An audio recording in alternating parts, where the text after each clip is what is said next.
ꯇꯥꯕꯤꯔꯤꯕꯁꯤꯡꯕꯨ ꯃꯅꯤꯄꯨꯔꯤ ꯂꯤꯆꯤꯜ ꯋꯥꯔꯤꯅ ꯇꯔꯥꯝꯅ ꯑꯣꯛꯆꯕꯒ ꯂꯣꯏꯅꯅ ꯏꯀꯣꯛ ꯅꯣꯟꯅ ꯈꯨꯔꯨꯝꯖꯔꯤ꯫ ꯉꯁꯤꯁꯨ ꯃꯌꯥꯝꯒꯤ ꯉꯥꯏꯍꯥꯛ ꯄꯣꯊꯥꯅꯕꯒꯤꯗꯃꯛꯇ ꯃꯅꯤꯄꯨꯔꯤ ꯁ꯭ꯇꯣꯔꯤ ꯋꯥꯔꯤ ꯃꯆꯥ ꯑꯃꯈꯛ ꯄꯨꯗꯨꯅ ꯂꯥꯛꯆꯔꯤ꯫ ꯋꯥꯔꯤ ꯃꯆꯥ ꯑꯁꯤꯒꯤ ꯃꯃꯤꯡꯅ ꯑꯗꯨꯉꯩꯒꯤ ꯃꯔꯨ꯫ ꯋꯥꯔꯤ ꯑꯁꯤꯅ ꯀꯔꯤ ꯀꯝꯗꯧꯔꯤꯕ ꯍꯥꯏꯕꯗꯨ ꯃꯌꯥꯝ ꯄꯨꯟꯅ ꯇꯥꯃꯤꯟꯅꯔꯁꯤ꯫ ꯅꯨꯃꯤꯠꯇꯨ ꯕꯣꯄꯦꯟ ꯕꯖꯥꯔ ꯉꯥꯏꯍꯥꯛ ꯌꯧꯔꯨꯒꯦ ꯍꯥꯏꯗꯨꯅ ꯃꯍꯥꯛꯀꯤ ꯒꯥꯔꯤ ꯑꯃꯟꯕ ꯑꯗꯨ ꯊꯧꯗꯨꯅ ꯂꯥꯛꯄꯅꯤ꯫ ꯃꯍꯥꯛꯅ ꯕꯖꯥꯔ ꯌꯧꯔꯒ ꯃꯍꯥꯛꯀꯤ ꯒꯥꯔꯤ ꯑꯗꯨꯒꯤ ꯀꯔꯤꯅꯣ ꯁꯤꯟꯗꯕ ꯌꯥꯗꯕ ꯄꯥꯔꯠ ꯑꯃ ꯂꯩꯅꯅꯕꯒꯤꯗꯃꯛ ꯀꯣꯏꯊꯤ ꯊꯤꯔꯤꯉꯩ ꯃꯇꯝꯅꯤ꯫ ꯃꯇꯝ ꯀꯨꯏꯅ ꯎꯅꯔꯨꯗ꯭ꯔꯕ ꯃꯍꯥꯛꯀꯤ ꯃꯔꯨꯞ ꯅꯔꯦꯁꯇꯣ ꯂꯂꯣꯟꯕꯤ ꯑꯃꯒꯤ ꯃꯅꯥꯛꯇ ꯀꯔꯤꯅꯣ ꯃꯅꯥ ꯃꯁꯤꯡ ꯈꯔꯒꯤ ꯍꯥꯞꯇꯣꯛ ꯍꯥꯞꯆꯤꯟꯒꯤ ꯋꯥꯔꯤ ꯁꯥꯟꯅꯔꯒ ꯂꯩꯔꯝꯂꯤꯉꯩ ꯃꯇꯝ ꯑꯗꯨꯗ ꯕꯣꯄꯦꯟꯅ ꯅꯔꯦꯁ ꯅꯠꯇ꯭ꯔꯅꯦ ꯑꯁꯤꯕꯣ ꯍꯥꯏꯗꯨꯅ ꯆꯪꯁꯤꯜꯂꯛꯄꯗꯗꯤ ꯅꯔꯦꯁꯅꯁꯨ ꯕꯣꯄꯦꯟꯗꯨ ꯎꯔꯗꯨꯅ "ꯑꯩ ꯅꯪꯕꯨ ꯕꯣꯄꯦꯟ ꯅꯠꯇꯕ꯭ꯔꯅꯦ?" ꯀꯨꯏꯅ ꯎꯅꯔꯨꯗ꯭ꯔꯕ ꯃꯔꯨꯞ ꯑꯅꯤꯗꯨꯅ "ꯑꯦ ꯀꯔꯤꯒꯤ ꯅꯠꯇꯅꯤ ꯀꯩꯅꯣꯅꯦꯍꯦ ꯅꯪꯗꯤ ꯌꯥꯝꯅ ꯍꯣꯡꯉꯝꯃꯦ ꯑꯁ ꯀꯃꯥꯏ ꯇꯧꯔꯤꯕ?" ꯍꯥꯏꯗꯨꯅ ꯍꯪꯉꯤ꯫ ꯕꯣꯄꯦꯟꯅ "ꯀꯔꯤꯝꯇ ꯇꯧꯅꯤ ꯁꯨꯝ ꯂꯩꯔꯤꯕ ꯑꯁꯤꯅꯤ ꯉꯥꯏꯈꯣꯅꯦ ꯅꯪꯕꯨ ꯋꯥꯔꯤ ꯁꯥꯁꯤꯅꯦ꯫ ꯀꯔꯤ ꯂꯩꯔꯤꯕꯅꯣ ꯅꯪꯕꯨ?" ꯅꯔꯦꯁꯅ ꯈꯨꯝꯃꯤ꯫ "ꯃꯅꯥ ꯃꯁꯤꯡ ꯈꯔ ꯂꯩꯔꯝꯂꯤꯕꯅꯤ." "ꯑꯣ ꯁꯍꯔꯗ ꯍꯣꯡꯒꯠꯈꯤꯕꯗꯒꯤ ꯑꯩꯈꯣꯏꯒꯁꯤ ꯏꯀꯥꯎ ꯀꯥꯎꯊꯣꯛꯈ꯭ꯔꯦꯅꯦ." "ꯀꯗꯥꯏꯗꯒꯤ ꯋꯥꯅꯣꯗ ꯏꯇꯥꯎ ꯁꯍꯔꯗ ꯍꯣꯡꯒꯠꯄ ꯍꯥꯏꯕꯁꯤ ꯑꯩꯈꯣꯏ ꯑꯗꯨꯋꯥꯏꯒ ꯃꯥꯟꯅꯕꯖꯥꯠ ꯅꯠꯇꯦ꯫ ꯁꯤꯗꯗꯤꯅꯦ ꯑꯔꯩꯕꯒꯤ ꯑꯔꯩꯕ ꯉꯥꯛꯇ꯫ ꯑꯗꯣ ꯏꯇꯥꯎꯗꯤ ꯀꯔꯤꯒꯤ ꯍꯥꯏꯒꯠꯂꯛꯄꯅꯣ?" "ꯒꯥꯔꯤ ꯁꯤꯔꯦꯛꯄ ꯑꯃ ꯂꯩꯌꯦ ꯑꯗꯨꯗꯨꯒꯤ ꯑꯌꯥꯗꯕ ꯄꯥꯔꯠ ꯑꯃꯈꯛ ꯁꯤꯟꯗꯕ ꯌꯥꯗ꯭ꯔꯕ ꯑꯗꯨꯒꯤ ꯌꯦꯡꯕ ꯑꯗꯨ ꯂꯥꯛꯂꯤꯕꯖꯥꯠꯅꯤ." "ꯑꯣ ꯑꯗꯨ ꯉꯥꯏꯈꯣꯅꯦ ꯅꯔꯦꯁ ꯅꯪꯕꯨ ꯀꯃꯥꯏ ꯇꯧꯔꯤꯒꯦ ꯅꯆꯥ ꯅꯁꯨꯅ ꯀꯃꯥꯏ ꯇꯧꯔꯤꯕ?" "ꯏꯇꯥꯎ ꯁ꯭ꯋꯥꯏꯗ ꯁꯨꯝ ꯁꯥꯟꯅꯕꯁꯦ ꯅꯨꯡꯉꯥꯏꯔꯔꯣই ꯍꯣꯇꯦꯜꯗ ꯑꯣꯏꯅ ꯆꯥ ꯒ꯭ꯂꯥꯁ ꯑꯃꯃꯝ ꯄꯥꯏꯔꯒ ꯁꯥꯟꯅꯔꯁꯤ ꯂꯥꯛꯑꯣ." ꯑꯁꯨꯝꯅ ꯍꯥꯏꯅꯔꯗꯨꯅ ꯃꯈꯣꯏ ꯑꯅꯤ ꯑꯗꯣ ꯍꯣꯇꯦꯜꯗ ꯆꯪꯂꯛꯏ꯫ ꯃꯇꯝ ꯑꯗꯨꯗ ꯕꯣꯄꯦꯟꯅ "ꯑꯗꯣ ꯅꯪꯕꯨ ꯀꯝꯗꯧꯕꯅꯣ ꯍꯥꯏꯕ ꯅꯋꯥ ꯅꯄꯥꯎꯒ ꯇꯥꯈꯤꯗ꯭ꯔꯦ ꯀꯔꯝꯕ ꯀꯥꯟꯗ ꯊꯣꯛꯂꯛꯄꯅꯣ? ꯅꯍꯥꯟ ꯃꯈꯩꯗꯤ ꯅꯪꯕꯨ ꯃꯄꯥꯟ ꯂꯝꯗ ꯆꯠꯈ꯭ꯔꯕꯗꯥꯏꯅꯦ? ꯅꯪꯒꯤ ꯅꯆꯥꯅꯁꯨ ꯑꯐꯕ ꯄꯣꯛꯄꯅꯤꯅ ꯃꯄꯥꯟ ꯂꯝꯗ ꯑꯗꯨꯝ ꯂꯩꯔꯅꯤ ꯀꯥꯏꯗꯅ." "ꯍꯣꯏ ꯏꯇꯥꯎ ꯃꯄꯥꯟ ꯂꯝꯗ ꯂꯩꯕꯁꯤ ꯅꯨꯡꯕꯨꯗꯤ ꯅꯨꯡꯉꯥꯏ ꯍꯥꯏꯕꯕꯨ ꯅꯨꯡꯉꯥꯏꯐꯝꯗꯤ ꯈꯪꯗꯦꯗ ꯏꯃꯥ ꯂꯩꯕꯥꯛꯄꯨ ꯍꯦꯟꯕ ꯂꯩꯕꯖꯥꯠ ꯅꯠꯇꯦ꯫ ꯁꯤꯗ ꯍꯨꯟꯗꯣꯛꯂꯝꯂꯤꯕ ꯂꯧ ꯍꯤꯡꯈꯣꯜ ꯑꯗꯨꯁꯨ ꯊꯥꯗꯣꯛꯄꯗꯣ ꯍꯦꯛ ꯅꯨꯡꯉꯥꯏꯇ꯭ꯔꯗꯅ ꯑꯩꯈꯣꯏꯁꯤ ꯃꯇꯝ ꯈꯔ ꯁꯪꯂꯨꯒꯦ ꯍꯥꯏꯗꯨꯅ ꯑꯃꯨꯛ ꯂꯥꯛꯂꯤꯕꯅꯤ꯫ ꯏꯃꯥ ꯂꯩꯕꯥꯛꯀꯤ ꯍꯋꯥ ꯅꯨꯡꯁꯤꯠꯁꯤꯁꯨꯈꯔ ꯆꯥꯔꯨꯒꯦ ꯍꯥꯏꯗꯅ." "ꯑꯣ ꯌꯥꯝꯅ ꯐꯩꯅꯦ꯫ ꯑꯗꯨ ꯕꯣꯄꯦꯟ ꯅꯪꯗꯤ ꯀꯝꯗꯧꯔꯤꯕ ꯅꯆꯥꯅꯁꯨꯅ ꯀꯃꯥꯏ ꯇꯧꯔꯕ?" "ꯑꯩꯒꯤꯗꯤ ꯑꯗꯨꯝ ꯍꯥꯃꯣꯅꯤ꯫ ꯏꯆꯥ ꯅꯨꯄꯥ ꯑꯅꯤ ꯄꯣꯛꯄꯗꯨꯁꯨ ꯑꯃꯅ ꯁꯔꯀꯥꯔꯒꯤ ꯀꯔꯃꯆꯥꯔꯤ ꯑꯣꯏꯗꯅ ꯊꯕꯛ ꯇꯧꯈ꯭ꯔꯦ꯫ ꯇꯣꯂꯣꯞ ꯆꯥꯎꯗꯕ ꯃꯥ ꯊꯥꯒꯤ ꯈꯔ ꯂꯥꯛꯂꯦ꯫ ꯑꯩꯒꯤ ꯏꯆꯥꯅꯨꯄꯥ ꯑꯇꯣꯝꯕꯗꯨꯃꯗꯤ ꯃꯥꯗꯤ ꯑꯩꯒꯤ ꯂꯧꯁꯤꯡꯗꯨ ꯄꯥꯟꯅꯔꯒ ꯂꯩꯔꯦꯗꯅ ꯂꯥꯏꯔꯤꯛ ꯂꯥꯏꯁꯨ ꯍꯥꯏꯔ ꯀꯌꯥ ꯐꯠꯇꯦ꯫ ꯁꯔꯀꯥꯔꯒꯤ ꯀꯔꯃꯆꯥꯔꯤ ꯑꯣꯏꯌꯨ ꯍꯥꯏꯕꯁꯨ ꯌꯥꯗꯦ꯫ ꯃꯥꯅ ꯍꯥꯏꯔꯤꯕꯕꯨ ꯉꯥ ꯃꯌꯥꯝ ꯑꯃ ꯄꯨꯊꯣꯛꯄ ꯁꯥ ꯁꯟ ꯃꯌꯥꯝ ꯑꯃ ꯂꯣꯏꯕ ꯃꯗꯒꯤ ꯑꯣꯛ ꯌꯦꯟ ꯉꯥꯅꯨ ꯈꯨꯅꯨ ꯂꯣꯏꯔꯕꯗꯨꯅ ꯍꯦꯟꯅ ꯅꯨꯡꯉꯥꯏ ꯍꯥꯏꯔꯤꯅꯦ꯫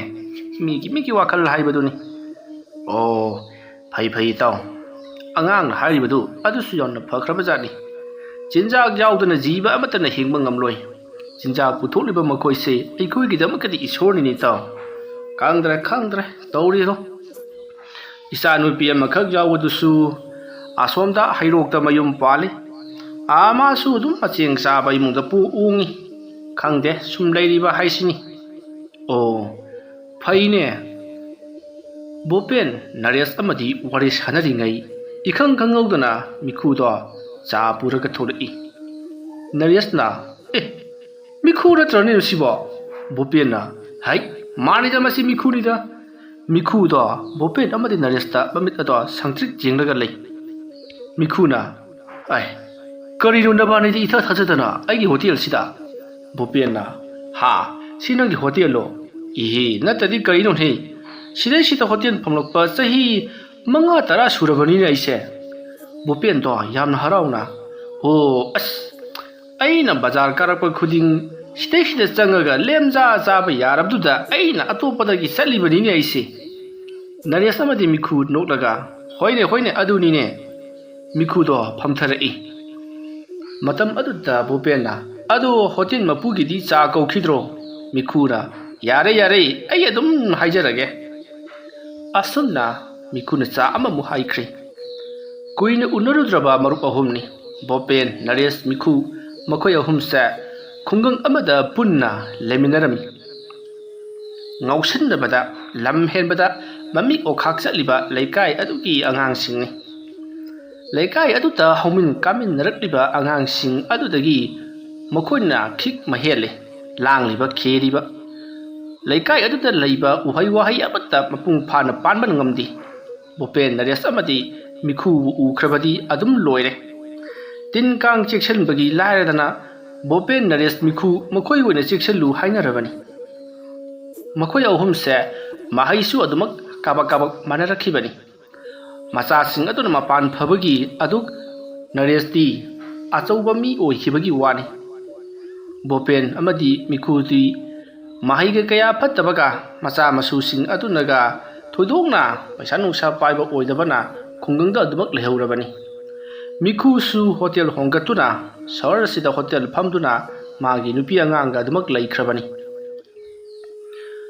Makhoi thabak haibabu angang woringai matamda karigum matamdana migi hinkhol da changnaga thabi amadi sorphon nowak machingba huran tuna chaba school gi matam jorlagana kolot lotba makhoina tawribasi makhoi gi thabak si onthumna chinjakraba haibaduni nongosu makhoina LP tamlingai matamni Bopen Naresh amadi Mikhu do parikha tharugaduribani haiduna siki amata haitaba makhai school la lakle matam madu Naresh na haudorai karino ikoina tawdisibo lairik hairam manam ta barakti haisu haiti horena ozana karigumba ka khadu iyo hairaknabadi karino ikoina igiduribasibo Mikhuna mukhumi lairik tu putholaga ko iraga loire Bopena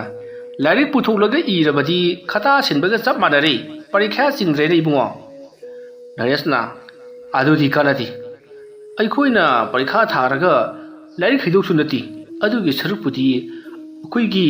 haibung manaki khongban machado nga yamna lena haibani aduna silusira amanabu hawdoraknabadi talle haibasimadi mogi machinda hairaklaroi Bopena adudi ai su harni khanga leina aduda aina ngarang khoi chopadane atopa khudingi nga lakchani Naresh na wansanduna aina nga khara yokpadu nang loi phado obra Mikhuna mariyada leirano sitche haide lao makhoi ahum manaraga haibung manaki lau manaki khongban macha aduda makhoi pulap lakle pan thingjan bayaw ising sit bayaw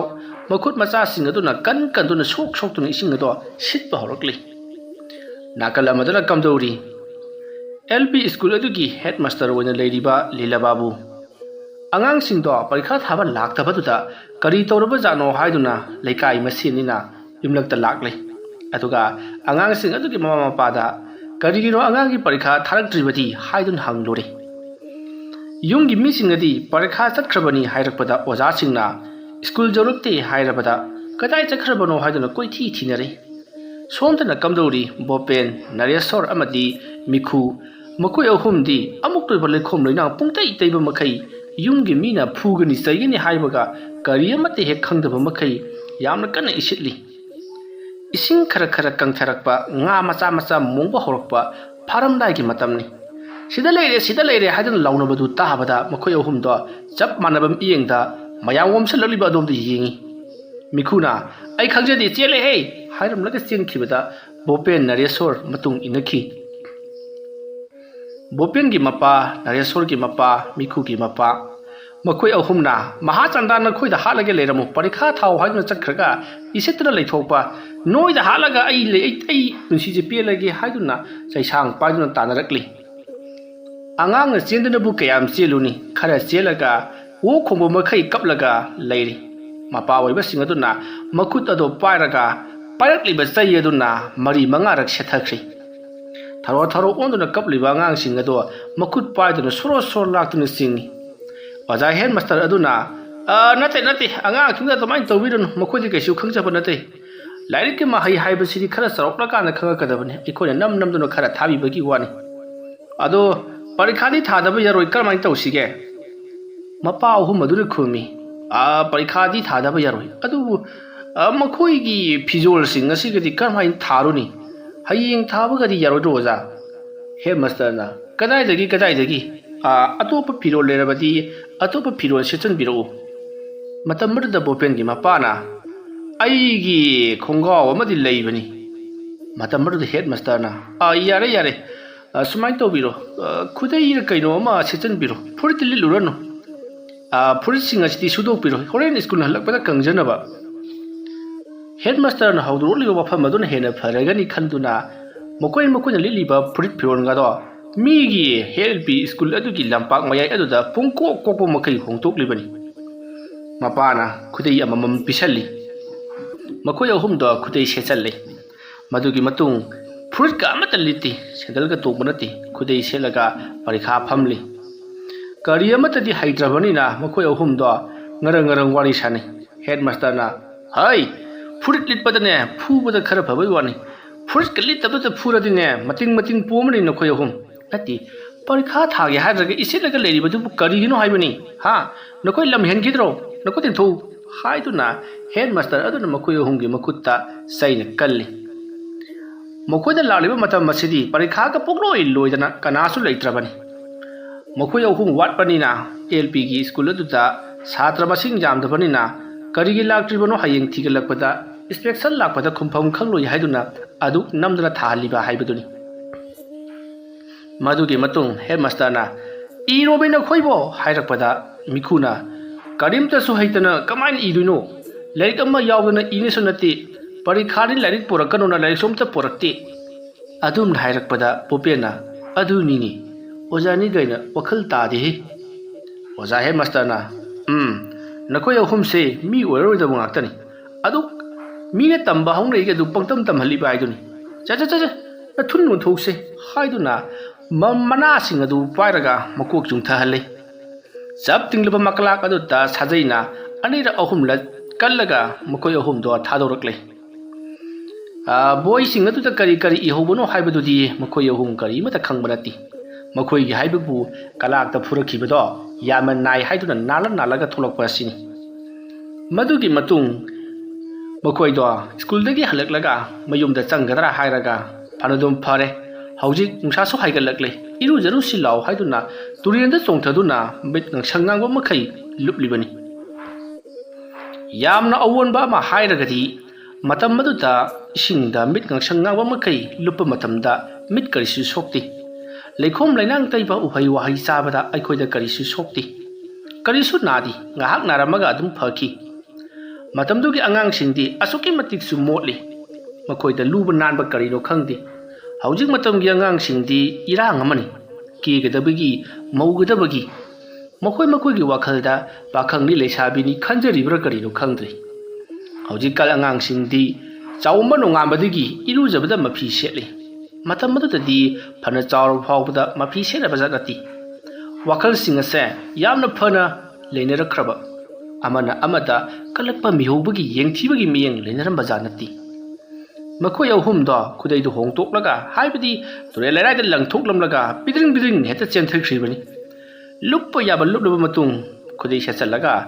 matu maman isup supchalaga sendrang macha isingda tarubagum tumin karakli tak dikpa makai nungsa khara haigalakpadudi nungsa yaba yaraga musin muna katheklaba masa singdo puduna imung lomda changakle makoina irup luribadu makok adu cholabadi khangkhini haiduna makok kangribu phawba lairai da yairuribani madu changsalaglaga ahal singna parikha bo hojikta loibro haidun hangi angang sing aduna mona thokpa pangkhum da khumi madugi matung mokuna tawgadoribasi chak chakho mukchare hairaga sanaba amuk thokadoribani hayeng parikha gi lairik pabiba janati madugi matung nungthulgi matam oirabanina makoina uhai wahi singse amu karai da zarphon pali karai da noba pali haiduna koi thiraga amuk chaga doribani asumna mangaw thina haurakpa makoi ahumdo खरा खरा assume चाउखलकपदगी metric लांथोकले मरुदगिति school तमले school तमलब मतुंगदगिति चारोक्लबनिना मागी मागी नुपी अंगांग थिनरी नुपी अंगांग थिखिबदगिति ngamnang ngamna pohonabata मागी मागी कारबार मथंग मथंग पाइनखिदुना हौजिक्ति मचोय मचोय तानखरि fun कुइना सही 10 रोम उनरुद्रब ngaktani मागी मागी ngamnaba honabada amana haibati naresorna masanupa mapalamda thabak tawbadagi mapalamda pukhri aduga mikhusu adumongai saharda hongkatuna mahaksu hotel phamduna leiramliba asini naresordi luhongbo ikui kuidringaida saharda adum hongkat khrabani madugi matung bopen hoisu luhong khongtong tawduna ngamnang ngamnaba adum honna khibana kaunaruraba makoi ahumni mamangai makoi ahumna ngauminarikhiba laminarikhiba thabal chongphamdaga miga makoi ahum manaraga phunarikhiba mayamado ningsing phana kuina phamkhra male matamga mata khanghodri madugi matung mikhuna nakoi sumne sum phamlaga leirabadi aigi porchilaroi halladra tadadra nakhoibo bora khara yombirage hallo mikhuna harakliba wahai asi tarubada bopen karigumba ama khangning lilaktuna mabungning nungsilaktuna mapi tar'i naresorna kayore bopen napiga muktarlibaduna bopenna sum kanoma ningsing libani aikoina school halakpada kanenge nungsa sarab kanda aikoina he barab sotuna chaba paisadi supi pipi khidraba aikoi ki ipu lukhoido khangning ningsing nakbagi gwani nongma mahangna paisa piramde haidana tawkhibani ngaidu ningsing libro adum hairakpada naresor amadi mikusu ningsing lai numitto kalangi nungsa yamna kana saban sagalakpa matam oibanina bopen naresor miku ha kaba makai halaklibani makoina sum lakpada lambi gi mapanda dukan phamduna leiriba makoigi mapu lukhoina ai nakoina ngarang barap leiraga chakhraga hojik phabu paisa piraktaba angang oina pot solaga chaba hairene nakhoi adumna hairakpada mikhuna adu ipu ngasidi paisa yaurei punna heta pirage barap to akoi hungi amuka supiyu hairakpada lukhoido pide do maladuna akoi hungi barap pire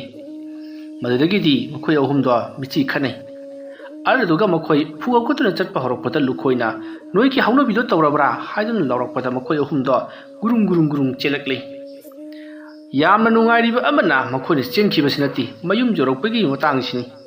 mayum joro bauta makhoigi mapu lukhoidudi sauning lurmale adum tanarakle yum joroga mama mapa da haiduklabada bopengi mapana bopen je sairi matam aduda bopenna mahake baraptudi yamna silli khongmandagi ising solaga tawbuni aikoi uhowi naresor su uhobuni mikhu su uhobuni haiduna padanam sijallak paduta ipulu khoido makha taramdri mathong chadaba angang singa manaba yadi matung pidraga loiri khalamale satkhri masidani makhuna khwaidagi nungairi basi migi sumna tawjariba migi sengkhraba nankraba ahalni karigumba mataibada matin thak tuna teithokliba ahanni luba nanbagidamakta mahaki dukalase pot jamna sitli mahakase barab yonba amadi kari nustana thaknaba mithai mayam amasu yolibani athumbagi ayamba mongoda yoli masa nanbanina mongodagi su ayamba lei bopen naresor amadi mikhuna adumaina badanam pisalaklabati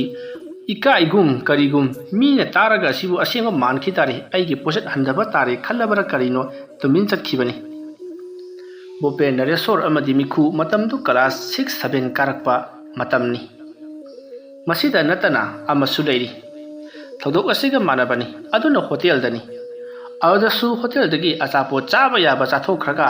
hana paisa pi khrabani haiduna mari tap makai yesalibani aduna makhuna khara sroknaba matamdani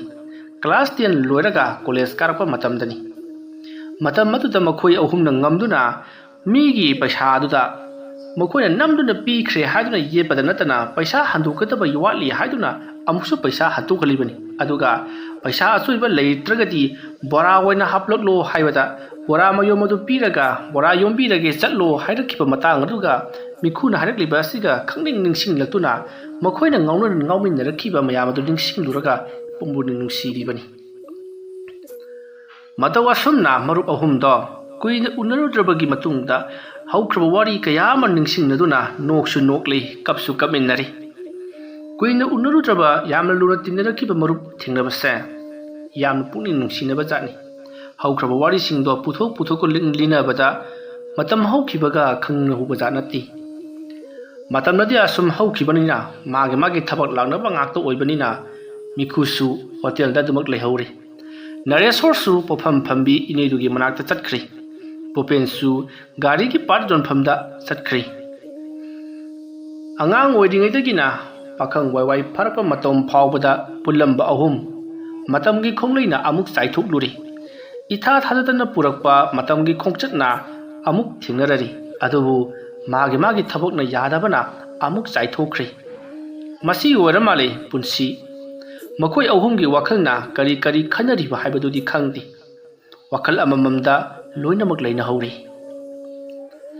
ꯋꯥꯔꯤ ꯑꯁꯤ ꯃꯇꯥꯡ ꯑꯁ꯭ꯋꯥꯏꯗ ꯂꯣꯏꯁꯤꯟꯖꯔꯤ ꯑꯩꯅ ꯋꯥꯔꯤ ꯑꯁꯤ ꯄꯥꯊꯣꯛꯆꯔꯛꯄ ꯃꯇꯝꯗ ꯁꯣꯏꯈꯤ ꯂꯥꯟꯈꯤꯕ ꯈꯤꯕꯤꯛ ꯇꯥꯕꯤꯔꯤꯕꯁꯤꯡꯅ ꯄꯨꯛꯆꯦꯜ ꯆꯥꯎꯅ ꯉꯥꯛꯄꯤꯒꯅꯤ ꯃꯌꯥꯝꯕꯨ ꯑꯔꯣꯏꯕꯗ ꯑꯃꯨꯛꯀ ꯍꯟꯅ ꯈꯨꯔꯨꯝꯖꯔꯤ